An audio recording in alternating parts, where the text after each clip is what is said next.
साथियों नमस्कार। आर के क्लासेस केंचिया में एक बार फिर से आपका स्वागत। आज हम इस वीडियो में शास्त्रीय विचारधारा, लोक प्रशासन की शास्त्रीय विचारधारा का अध्ययन करेंगे। इससे पहले हमने इसकी जो पहली व्यवस्थित विचारधारा थी, वैज्ञानिक प्रबंध विचारधारा, उसका अध्ययन किया था।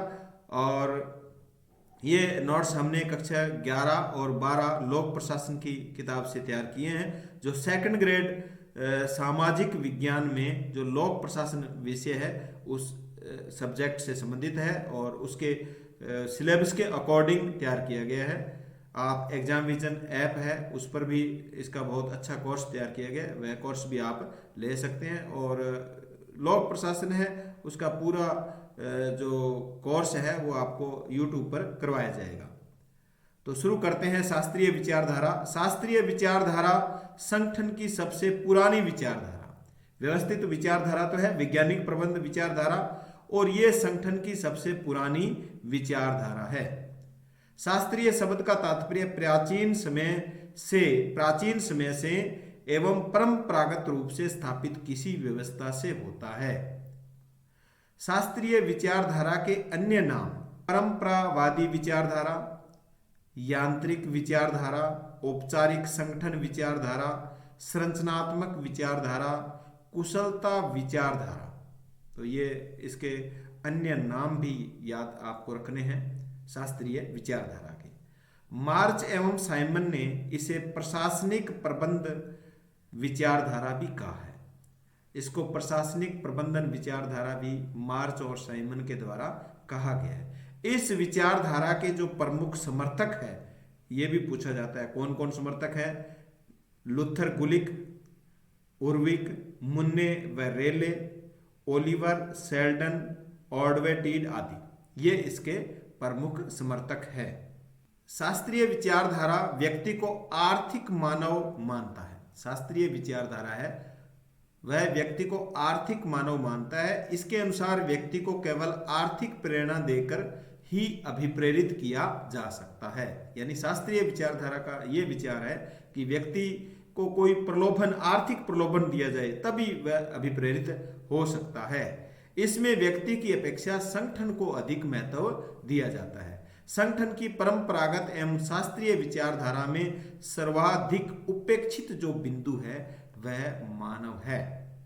संगठन की परंपरागत और शास्त्रीय जो विचारधारा है, इसमें सर्वाधिक उपेक्षित, जिसकी उपेक्षा की गई है, वह क्या है? मानव है। क्योंकि इसमें किसको महत्व दिया जाता है ज्यादा?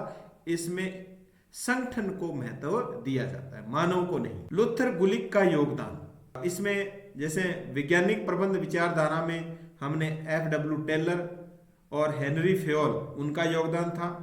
शास्त्रीय विचारधारा में किसका योगदान है? लुथर गुलिक का योगदान है। शास्त्रीय सिद्धांतों को विकसित करने का प्रमुख श्रेय लुथर गुलिक एवं उर्विक को जाता है, याद रखना है। Papers on the science of administration 1937, Luther Gulick एवं एल उर्विक तथा लुथर गुलिक, ये किताब है किसके द्वारा लिखी गई है?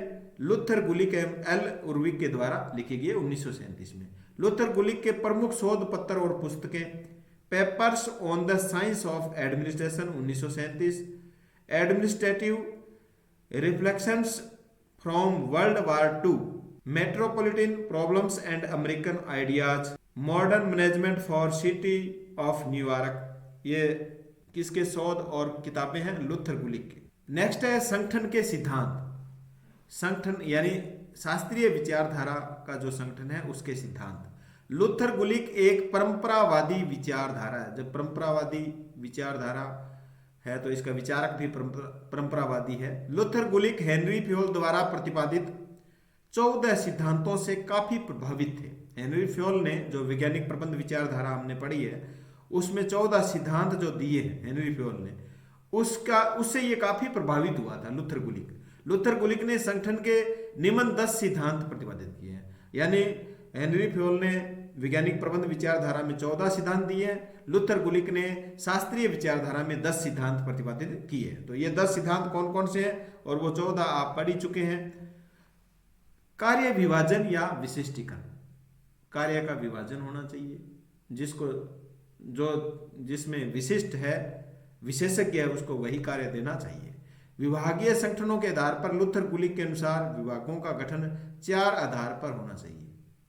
विभागों का जो गठन है वो लुथर गुलिक के अनुसार 4 आधार पर होना चाहिए। कौन कौन से? उद्देश्य, पर्पज, या 4P, देखो 4P इस प्रकार भी पूछा जा सकता है। 4P, पर्पज, प्रोसेस, पर्सन और प्लेस।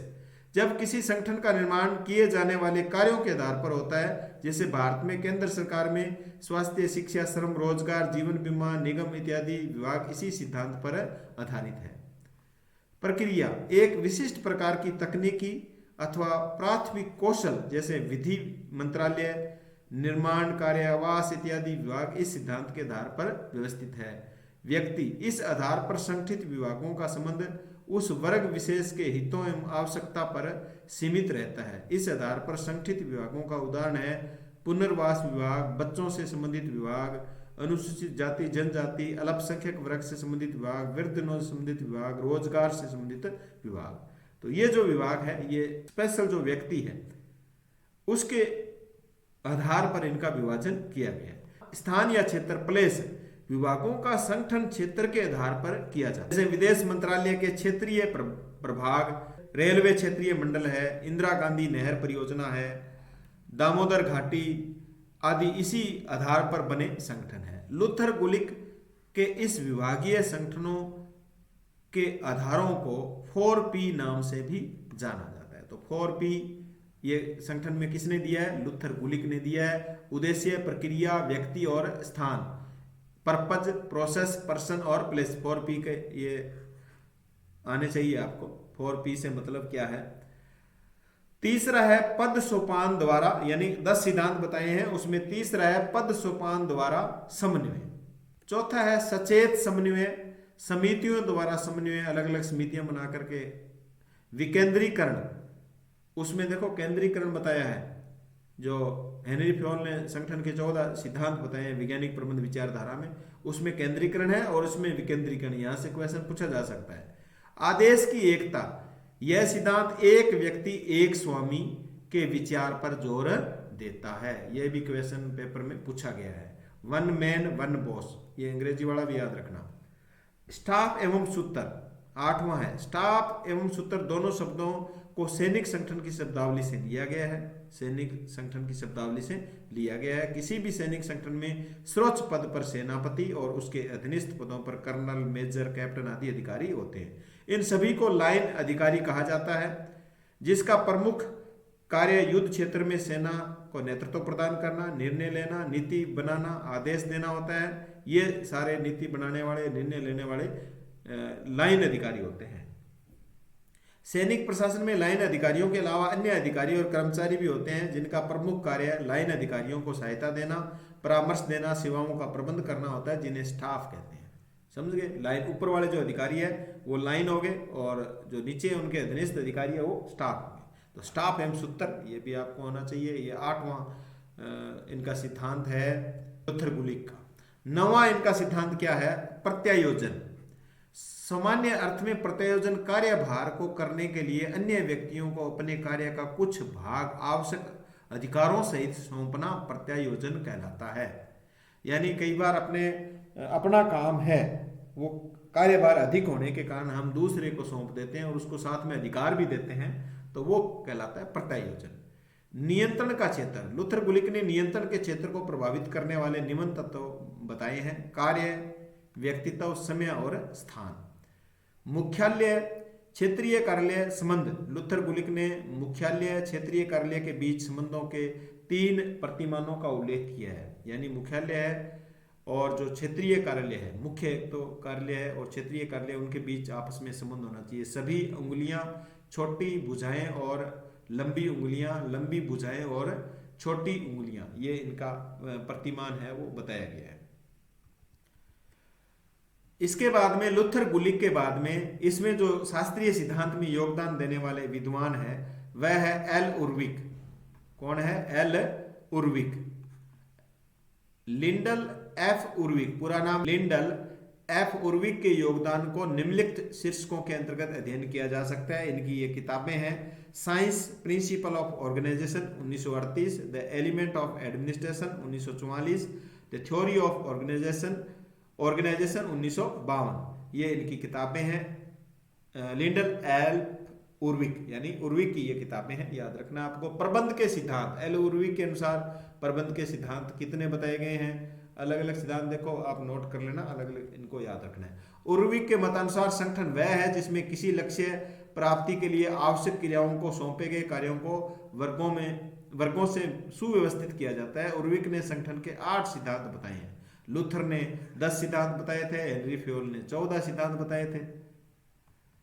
तो 8 सिद्धांत कौन कौन से हैं? उद्देश्य का सिद्धांत, कोई ना कोई उद्देश्य होना चाहिए संगठन का। समानता का अधिकार होना चाहिए। उत्तरदायित्व का सिद्धांत लागू होना चाहिए। स्केलर श्रृंखला लागू होनी चाहिए। नियंत्रण का क्षेत्र होना चाहिए। उर्विक के अनुसार एक व्यक्ति 5 या 6 कर्मचारियों से अधिक नियंत्रण नहीं कर सकता, यानी 5-6 जो कर्मचारी है उन पर एक व्यक्ति को लगाना चाहिए नियंत्रण। ऐसे नहीं एक आदमी के अधीन 40 व्यक्ति है वो कार्य कर रहे हैं, नियंत्रण नहीं कर पाएगा वो।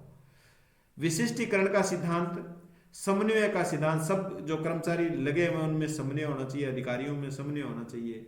परिभाषा का सिद्धांत, जो भी कार्य करते हैं वो स्पष्ट होना चाहिए। तो 8 सिद्धांत उर्विक ने बताए। लूथर गुलिक ने इस शास्त्रीय विचारधारा में 10 सिद्धांत संगठन के बताए हैं।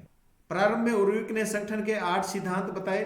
बाद में उन्होंने हेनरी फ्योल, मुन्ने, रेले, टेलर, मैरी पार्कर, फॉलेट और ग्रेक्यूनास के सिद्धांतों से प्रभावित होकर अपनी पुस्तक द एलिमेंट ऑफ एडमिनिस्ट्रेशन 1943 में 29 सिद्धांतों का प्रतिपादन किया।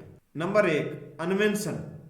अपनी किताब में क्वेश्चन ऐसे पूछा जाएगा, द एलिमेंट ऑफ एडमिनिस्ट्रेशन 1943 वाली किताब में उर्विक ने कितने सिद्धांत बताए? मूल रूप से उन्होंने 8 बताए, बाद में उन्होंने कईयों के और जोड़ दिए इसमें और टोटल कर दिया 29। नकल कर ली, तो ये नोट्स नकल करके नहीं बनाए हैं, ये तो आपके एनसीईआरटी की जो किताब है उसमें से बनाए। अनवेंशन, पूर्वानुमान, नियोजन, उपयुक्त, संगठन, समन्वय, व्यवस्था, आदेश, नियंत्रण, समन्वयात्मक सिद्धांत, सत्ता, पावर, स्केलर प्रक्रिया होनी चाहिए, कार्यों को देना, नेतृत्व करता होना चाहिए, प्रत्यायोजन, यानी अगर आपके पास काम ज्यादा है तो दूसरे को उसका आधा भार सत्ता सहित सौंप दो, कार्यात्मक परिभाषा, निर्धारक, अनुप्रयात्मक, व्याख्यात्मक, सामान्य हित, केंद्रीयकरण, कार्मिकों की व्यवस्था, भावना, चयन तथा पदस्थापन, पुरस्कार एवं दंड की व्यवस्था होनी चाहिए, पहल होनी चाहिए, समानता, यानी कर्मचारियों को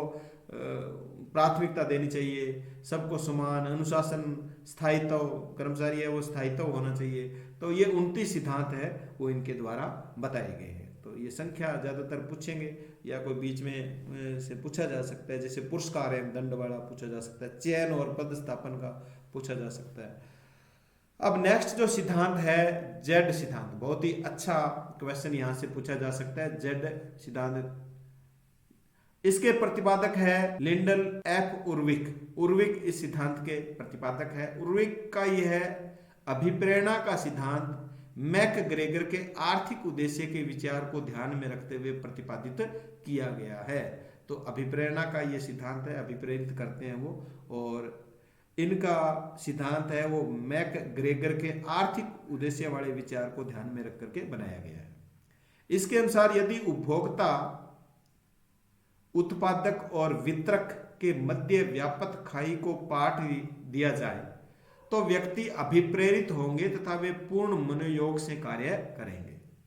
यानी कोई कहता है मैं तो यूज करने वाला हूं, कोई कहता है मैं उत्पादक हूं, बनाने वाला हूं, कोई कहता है मैं वितरक हूं, इनके बीच में कोई खाई नहीं होनी चाहिए, तो सारे लोग बहुत अच्छी तरह से कार्य करेंगे। यह है जेड थ्योरी लिंडल एफ उर्विक की। आलोचना, इस शास्त्रीय प्रबंध विचारधारा की आलोचना कौन करता है? तो लूथर, गुलिक एवं उर्विक के सिद्धांतों की कड़ी आलोचना हुई। आलोचकों ने कहा कि यह विचारधारा दोहरावों और सूक्ष्मता के अभाव से भरपूर है।